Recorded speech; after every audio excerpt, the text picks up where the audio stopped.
A potential grand slam turned into the most mind-bending double play you'll ever see. American Family Field was rocked by a 10-second sequence of chaos that changed the narrative of NLCS Game 1. Welcome back to Coach's Tape by Baseball Authority, where we break down the plays that define October baseball.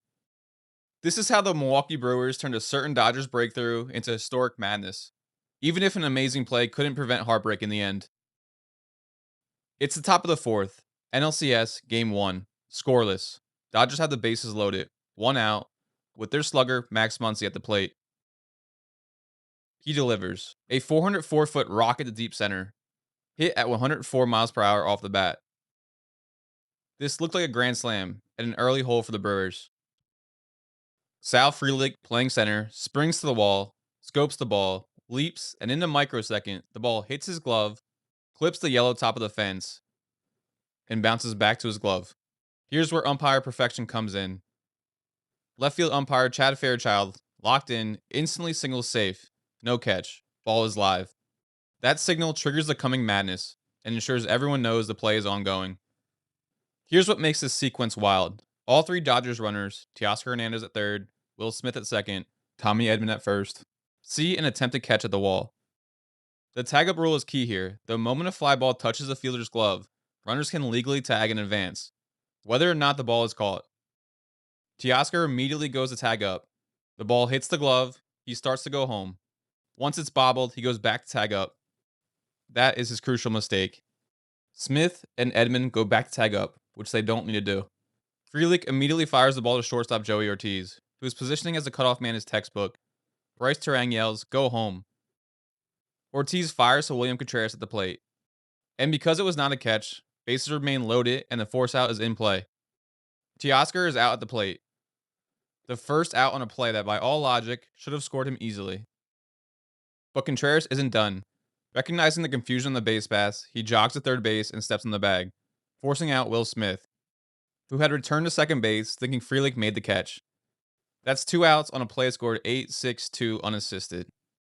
To put this play in perspective, the last 8-6-2 double play in MLB happened in 2004. This was the first time in postseason history. Will Smith later admitted, "When they went to third and called me out, that's when he realized Frelick hadn't actually caught the ball." As stadium noise reverberates, every camera finds Sal Frelick, eyes wide, face stunned, mouthing, "What the fuck just happened?" On the Dodgers side, Muncy is still in disbelief.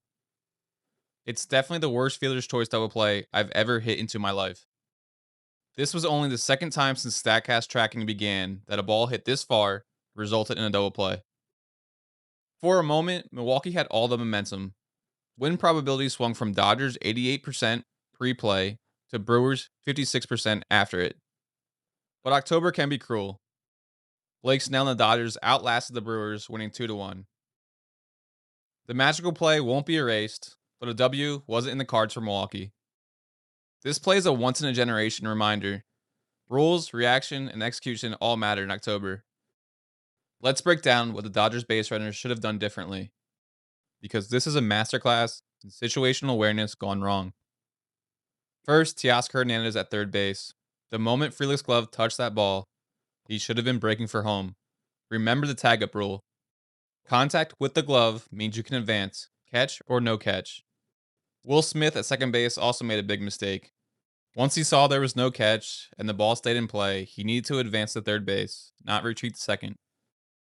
The problem was, Smith admitted he didn't even realize Frelick missed the catch until Contreras stepped on third base and he was called out. Something not talked about in the commotion, Max Muncy, after rounding first, was so disoriented that he actually passed Tommy Edman on the base pass. By rule, that would have been an automatic out. So either way, whether by the passing violation or the force out at third, the Dodgers would have been out of the inning. This is a perfect example of how confusion can not only kill a rally, but trigger all sorts of bizarre baseball rules at the highest level. Before we wrap up, make sure to check out our exclusive Baseball Authority apparel at baseballauthority.com. We've got everything you need to rep your love for the game on or off the field. And if you enjoyed this breakdown of baseball's most incredible double play, smash that like button and subscribe for more playoff analysis.